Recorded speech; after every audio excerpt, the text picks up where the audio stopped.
Madame, Monsieur, bonsoir et merci de votre fidélité à ITV en ce 20 février. Laissés sur le bas-côté de la route, les bacheliers non orientés se demandent si le puits a un fond. Très en colère, ils ont apostrophé les autorités ce matin. Voici la colonne vertébrale du journal. L'appel de détresse de ces bacheliers donc qui n'ont pas eu de place dans les universités publiques et qu'on a laissé à eux-mêmes et à l'air libre sur une ligne de crête ce matin et ils ont tiré sur tout ce qui bouge.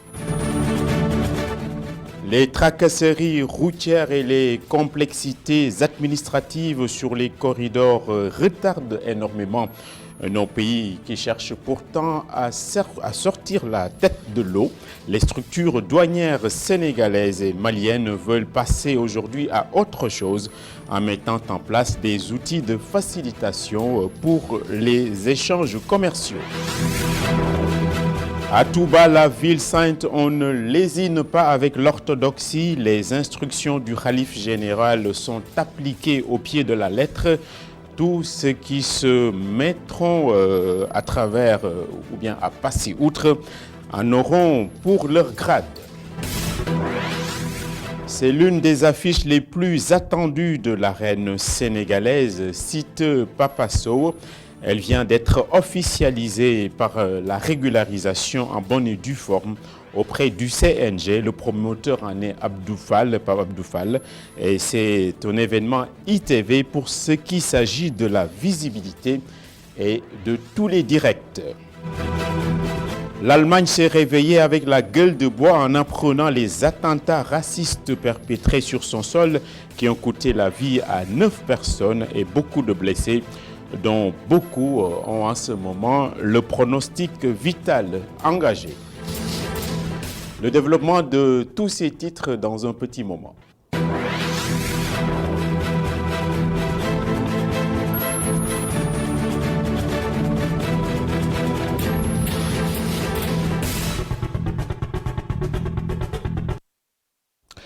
Faute de grives, on se contente de merle. Les bacheliers non orientés n'ont pas réussi à marcher du fait d'une interdiction préfectorale.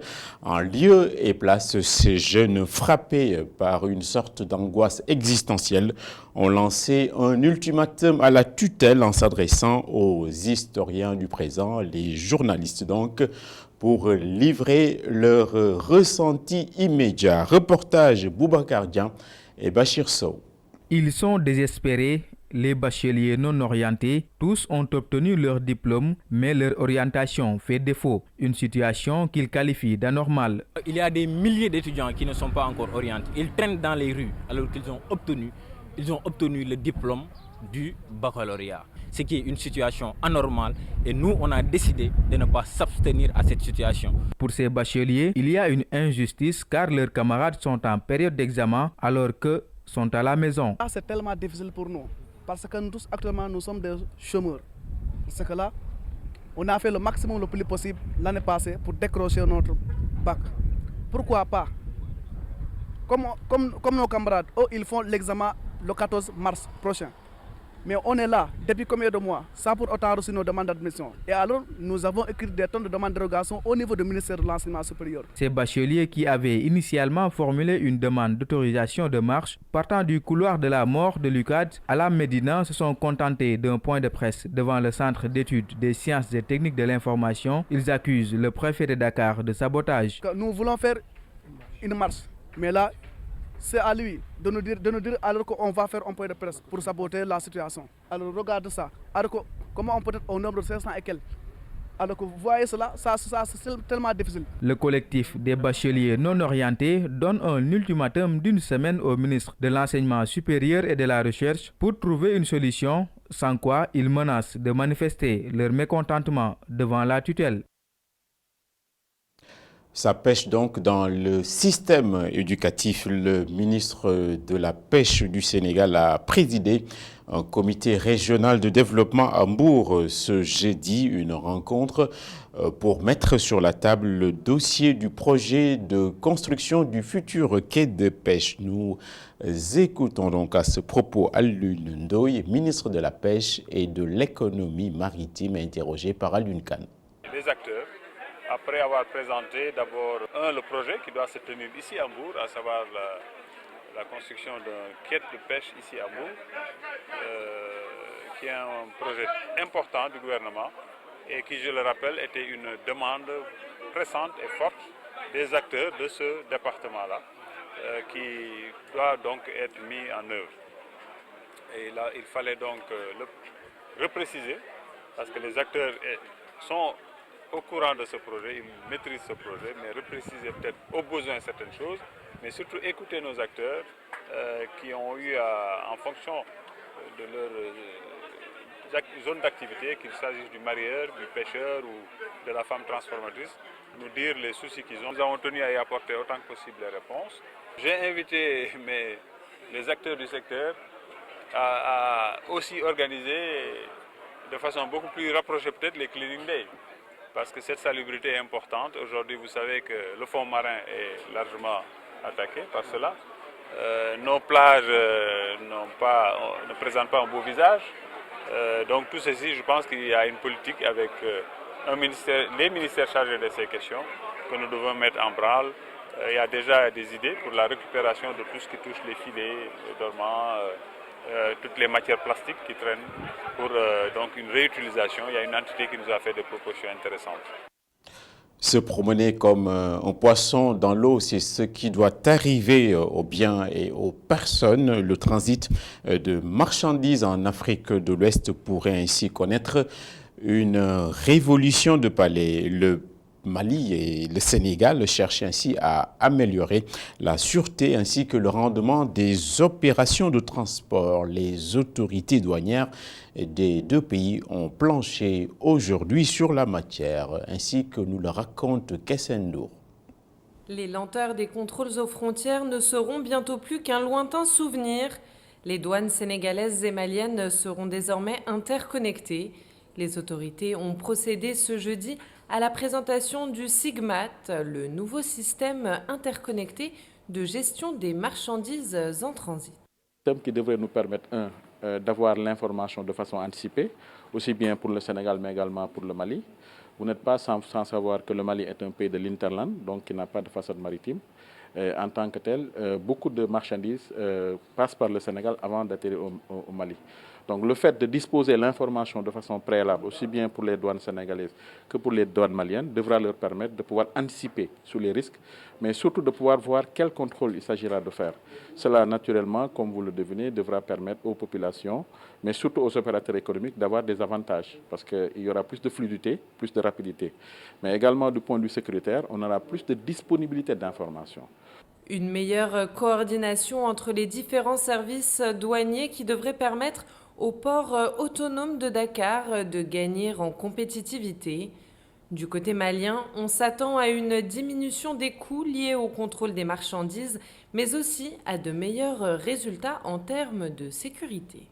Les déperditions en transit, il y en a. C'est notre raison d'être, on le constate. Mais avec SIGMAT, et prenons vraiment l'exemple sur le fait qu'avec un clic, les données du bureau de départ sont déjà connues au bureau de destination. Ça nous met en garde déjà d'être éveillés sur la cargaison qui est vers nous. Il va sans dire quand même que la lutte contre la fraude va être beaucoup plus efficace avec le système d'interconnexion. Les services douaniers sénégalais et maliens espèrent une mise en service du SIGMAT pour le mois d'avril. Si l'expérience s'avère concluante, le projet pourra espérer étendre son champ d'action aux différents autres axes routiers de la sous-région. Sur la table aussi est objet de réflexion la politique économique de la CEDEAO qui ne peut prospérer Sans une libre et effective circulation des biens et des personnes, on doit à la vérité de dire que la communauté économique s'illustre par beaucoup de défaillances en infrastructures de transport. Une situation navrante qui charrie beaucoup de répercussions négatives. La CEDEAO veut y remédier en mettant en œuvre ce qu'elle appelle un plan directeur des infrastructures. Le commissaire chargé des infrastructures, d'ailleurs de la commission de la CEDEAO, a répondu aux questions de Omar Oumou Kalsoum Sall. La CEDEAO a fait la libre circulation des biens et des personnes l'élément central de sa politique. Mais il est force de reconnaître qu'aujourd'hui le commerce intra-africain est très faible, à peine 10%, ce qui constitue un handicap pour la croissance et le développement. La CEDEAO veut porter ce taux de croissance à 40% d'ici l'an 2040. La contrainte majeure, c'est le déficit en infrastructure au niveau de l'espace CEDEAO. Aujourd'hui, il faut multiplier par 2 ou par 3 le réseau routier pour atteindre le même niveau de développement que l'Asie. Dans le domaine de l'énergie, le taux d'accès à l'énergie est d'à peine 39%, dont 25% dans le milieu rural et 52% en milieu urbain. Il faut inverser la tendance pour que l'Afrique soit une destination attractive pour les investisseurs, pour donner à nos secteurs privés les moyens d'asseoir ce développement qui permettront de créer des emplois pour la jeunesse de notre continent. C'est la raison pour laquelle la CEDEAO a élaboré un ensemble de projets et programmes dans tous les secteurs. Nous sommes en train de finaliser un plan directeur des infrastructures qui va concerner le transport aérien, le transport ferroviaire, le transport routier, le transport maritime, l'énergie, les télécommunications et les ressources en eau. Et du bon usage de l'outil numérique, la télémédecine se met au service de la gynécologie obstétricale ainsi que du personnel de santé de la région de Kolda. C'est une option novatrice quand on connaît le ratio de mortalité maternelle dans la région du Fouladou. Plus de détails dans ce sujet réalisé par Boubacar Dia. L'apport de la télémédecine à la médecine en général est assez considérable puisqu'elle est une science évolutive. En tout cas, c'est l'avis du gynécologue obstétricien. La médecine, c'est une science qui évolue. Il faudra systématiquement, pour chaque personnel médical, renforcer ses compétences et actualiser également ses connaissances et compétences. Donc, ce qui fait que la télémédecine peut jouer un apport suffisant, un apport important dans ce dispositif. En tant que branche de la médecine, la gynécologie, elle aussi, bénéficie de la médecine pratiquée à distance à l'aide des technologies de l'information et de la communication. La télémédecine peut avoir beaucoup d'apports dans notre métier de gynécologie et d'obstétrique, et surtout dans notre métier également d'enseignement. Parce que je donnerai je répondrai à cette question par l'exemple que nous venons de vivre ici. Où je fais un cours sur la prééclampsie, sur une pathologie qui est très mortelle, à des sages-femmes qui sont à plus de 800 km, qui sont à Kolda, à plus de 800 km de Dakar. La région de Kolda est choisie pour abriter la première phase de téléenseignement, un choix judicieux.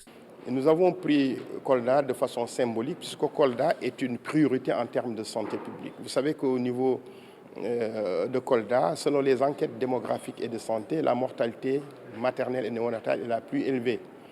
Et Kolda est une région dont les ressources sont très limitées.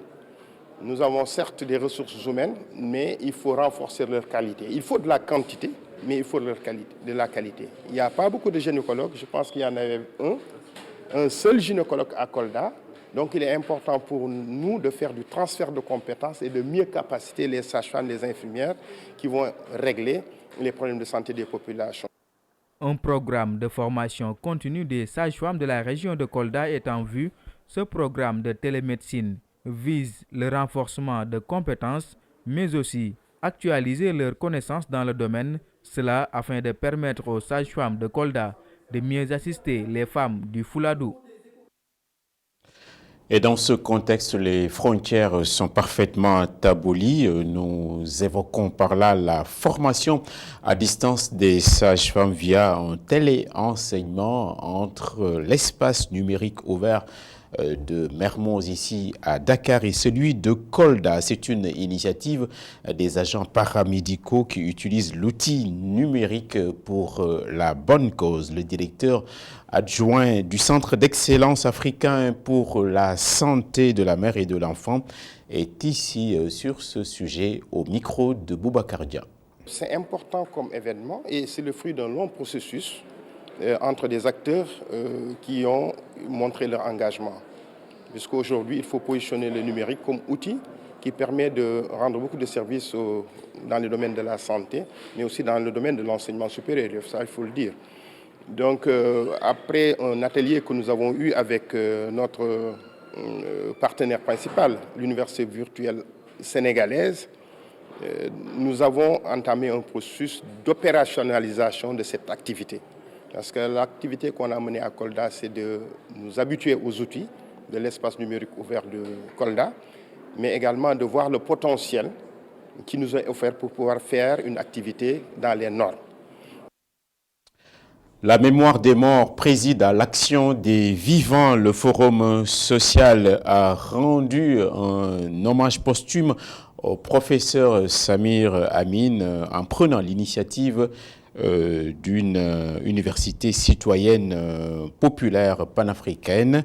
Le Forum social vise ainsi à perpétuer l'héritage de cet intellectuel prolifique décédé en 2018. Plus de détails avec Mortal Anne et Suleiman Bang. L'hommage du Forum social à Samir Amin se traduit par une université citoyenne populaire panafricaine, une contribution efficace à la formation citoyenne des jeunes et à la promotion de l'éducation. Le but donc, c'est de pouvoir formaliser cet espace d'éducation en un cadre populaire de formation qui va donc renforcer les capacités des paysannes et des paysans, des ouvrières et des ouvriers, des artisans et des artisanes, des jeunes universitaires qui souvent aussi donc sortent avec un diplôme, mais un diplôme inopérationnel sur le terrain. Nous avons donc pensé qu'il nous faut une éducation alternative, c'est-à-dire celle-là qui promeut la pratique, la praxis, et qui peut envoyer des jeunes étudiants aller à Sokone, à Djilor, à Foundiougne, comprendre comment est-ce que les huîtres sont transformées par ces braves femmes. Un thème qui répond à la demande avec un impact certain sur la jeunesse africaine en termes de civisme et de citoyenneté panafricaniste. La jeunesse de la population africaine est donc une solution pour l'Afrique renaissante autour de valeurs de dignité, mais de croyance en soi et de dépassement. Et ce discours, nous devons le porter dans toutes les contrées, dans les quartiers. Lorsque nous voyons nos jeunes traverser le désert avec le risque de nous voir assister à des scènes qui ressemblent à l'esclavage, on a envie de crier comme le Cid, au rage, au désespoir. Des diplômes symboliques ont été remis aux participants des sessions de renforcement. L'Université citoyenne populaire panafricaine Samir Amin, un hommage à ce fils d'Afrique, économiste et éducateur. Merci, professeur. Lux Mayalex, la lumière est ma loi. Le parc éolien de Taïba Ndiaye sera réceptionné ce lundi par le chef de l'État dans le cadre de la responsabilité sociétale d'entreprise. Les responsables du parc ont financé une salle informatique logé dans un établissement scolaire là-bas. Le proviseur du lycée bénéficiaire a soufflé pendant la cérémonie le chaud et le froid en remerciant les uns et en déplorant l'indifférence des autres. Nous retrouvons sur place Isidore Alexandre Sen. Les 1500 élèves du lycée de Taïba Ndiaye n'ont plus de soucis à se faire. Leur établissement est doté d'une salle informatique avec toutes les commodités. Le proviseur du lycée parle d'une vieille doléance satisfaite. Ça nous va droit au cœur. Parce que lorsque vous êtes dans un environnement où vous n'avez pas les outils nécessaires maintenant pour des enseignements apprentissages de qualité, lorsqu'on vous fait une telle offre, vous êtes tout honoré, tout heureux donc de s'en approprier. Voilà pourquoi nous sommes infiniment reconnaissants à l'endroit du parc éolien. Le plus important, c'est le défi de la maintenance et le défi d'un usage efficace et précieux, efficace et efficient de cette salle-là. Il ajoute que le lycée mérite mieux vu la présence d'entreprises dans la commune, sauf qu'ici, peu de sociétés remplissent la responsabilité sociale, s'indigne le proviseur. J'ai jeté ma pierre quelque part pour leur rappeler leur obligation. Donc, par rapport à cette responsabilité sociétale, nous ne pouvons pas comprendre que les entreprises de la place, qui sont des multinationales, aux énormes possibilités, donc puissent se soustraire de leurs obligations sociétales. L'édile de Taïba Ndiaye est optimiste. Les prémices de l'émergence sont bien réelles. Nous attendons beaucoup de ce parc parce que dans le cadre de la RSE, une convention, une ONG va être mise en place pour accompagner les populations dans le domaine de la santé, dans le domaine de l'éducation pendant les 20 années. Déjà, les impactés vont bénéficier de surfaces pour la culture de maraîchage. Le parc éolien de Taïba Ndiaye, inauguré ce lundi par le chef de l'État, sera toujours aux côtés des populations impactées. C'est du moins les assurances données par le directeur général du parc. À Touba, des mesures supplémentaires ont été prises pour corser les interdits sur le ndigal donc du khalife général des Mourides. Selon les gardiens du temple de l'orthodoxie, des dizaines de personnes malveillantes ont été interpellées dans la ville sainte, ainsi que nous le raconte Gora Ndaklo. Fondé depuis 1994, Moukhaddamatoul Khidma veille à la sécurité de la grande mosquée de Touba, d'où l'instruction du calife général des Mourides à corser les mesures pour assainir davantage la cité sainte. Nous avons reçu l'instruction du guide religieux qui s'active uniquement pour les besoins de la cité sainte et il y a de ces choses interdites qui commencent à réapparaître. Serigne Abdoulahad Bousso annonce également l'interpellation de 196 individus depuis le lancement de leur opération.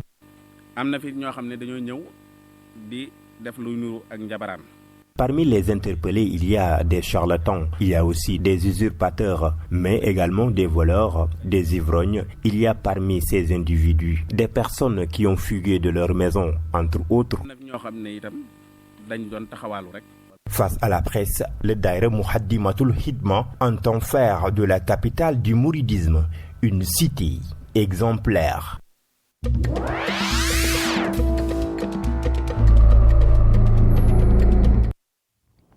Le Monde en deux mots, le Togo sera aux urnes après-demain samedi pour se choisir un nouveau président de la République. L'actuel président, Faure Gnassingbé, brigue un 4e mandat. Sa famille, à l'instar d'une dynastie, est à la tête de ce pays depuis plus de 50 ans.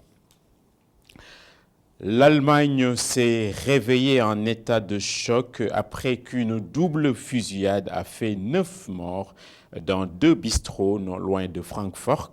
Il y a aussi plusieurs blessés dont beaucoup sont entre vie et trépas. Le parquet fédéral compétent dans les affaires de terrorisme avance la thèse d'une motivation xénophobe et raciale. Il s'est saisi de l'enquête. Les enquêteurs ont notamment découvert un manifeste et une vidéo évoquant des peuples à éliminer.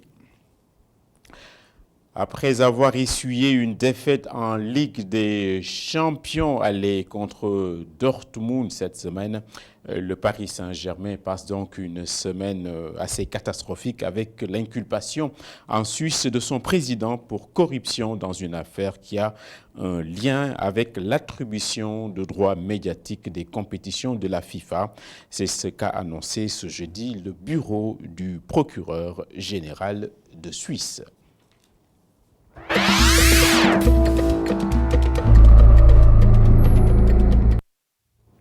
Un petit mot de sport sur tapis vert, la pose de la première pierre du futur stade olympique sur le site du pôle urbain de Diamniadio. C'est un stade qui est présenté avec tous les superlatifs, mais un débat est venu s'incruster sur le coût estimé à quelques 150 milliards CFA. Nous avons reçu donc tout de suite une partie du discours de Monsieur le Président de la République, nous allons écouter.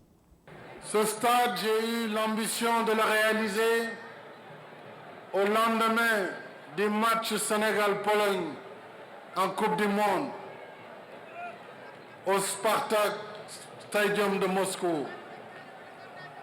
J'ai eu un déjeuner à l'invitation du président de la FIFA, M. Infanto Gianni, en présence de Madame la secrétaire générale, Madame Fatma Samoura Diouf, que je salue. Je lui ai posé la question, Monsieur le Président de la FIFA, à combien estimez-vous un stade comme le Spartak Stadium? Il m'a donné une indication. C'était un prix important, mais j'ai considéré que la jeunesse sénégalaise et le sport sénégalais n'avaient pas de prix, qu'il fallait doter notre pays d'une infrastructure majeure, moderne, aux normes de la FIFA. Je voudrais d'avance féliciter le PDG de Souma, M.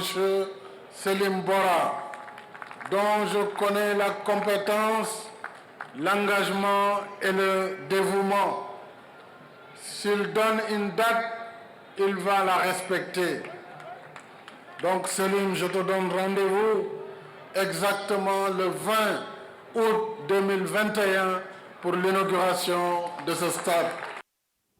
Voilà, quand on aime, on ne compte pas. Le combat de lutte site Papa Sow du 5 avril a été officialisé ce jeudi au siège du CNG de lutte. Cette confrontation est attendue avec beaucoup de ferveur par les amateurs de lutte et de spectacle qui se pourlèchent déjà les babines, ainsi que nous le raconte Sekou Seydi.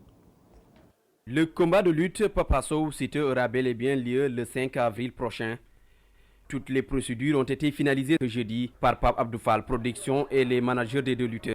C'est un combat qui a été monté depuis des mois, donc c'est normal parce qu'il y a quelque temps, on a vu que le CNG a sorti un communiqué pour dire que, écoutez, tout combat qui n'est pas régularisé, donc les lutteurs seront bloqués, ne feront pas de face à face et le promoteur aussi n'a pas le droit de le faire. Donc d'où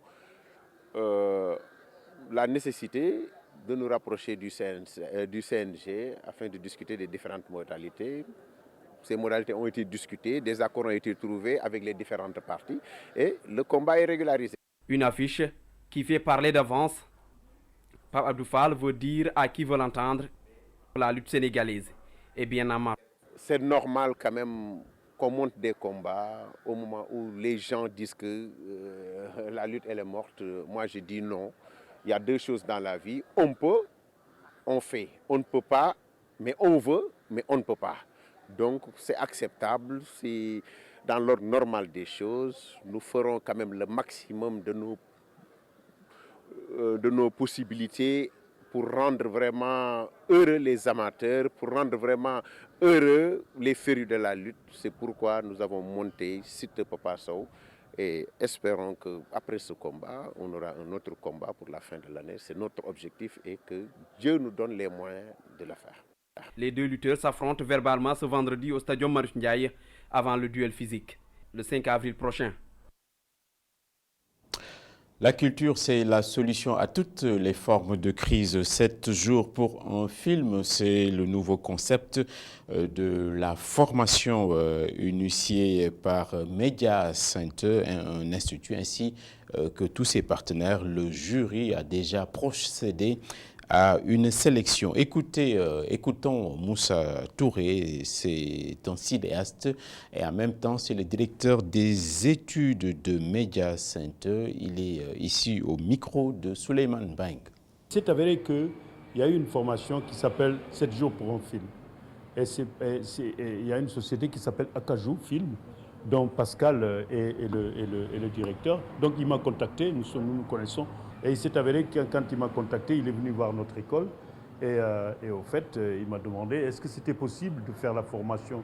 C'est faire une formation et terminer la formation et faire un film. Donc il y a un concours où il y avait eu presque 35 scénarios, dont j'étais membre du jury. Et on a lu les scénarios. Et dans ces scénarios, on a choisi 10 films, 10 scénarios. Et au fait, ces 10 personnes, c'est ceux qui sont là, c'est aujourd'hui qui sont là, qui sont en formation. Et ils vont être formés dans leur scénario. Et le meilleur scénario, celle qui va sortir le meilleur scénario, on va faire son film. C'est pour cela qu'ils appellent 7 jours pour un film. Et ça. Et donc, après que ce film soit terminé, il y a un festival, en ce moment, un festival des films de femmes. Ce film va être projeté là. Et il va aller dans le monde. Il va faire le tour du monde parce qu'ils l'ont fait au Togo. Là, ils vont le faire, je pense, au Bénin, d'ici peu de temps. Ils l'avaient fait aussi au Sénégal. Mais là, ils le refont. Donc, ils font le tour de l'Afrique pour le faire. C'est donc le moment de prendre congé. C'est la fin du journal. La météo dans un instant, suivi des inspirations du professeur. Il y a également Keno Askanoui ce soir avec El Hadji Malik Sissé. Et le phare de la soirée, c'est Tchambarchi dîner avec l'imam Kanté.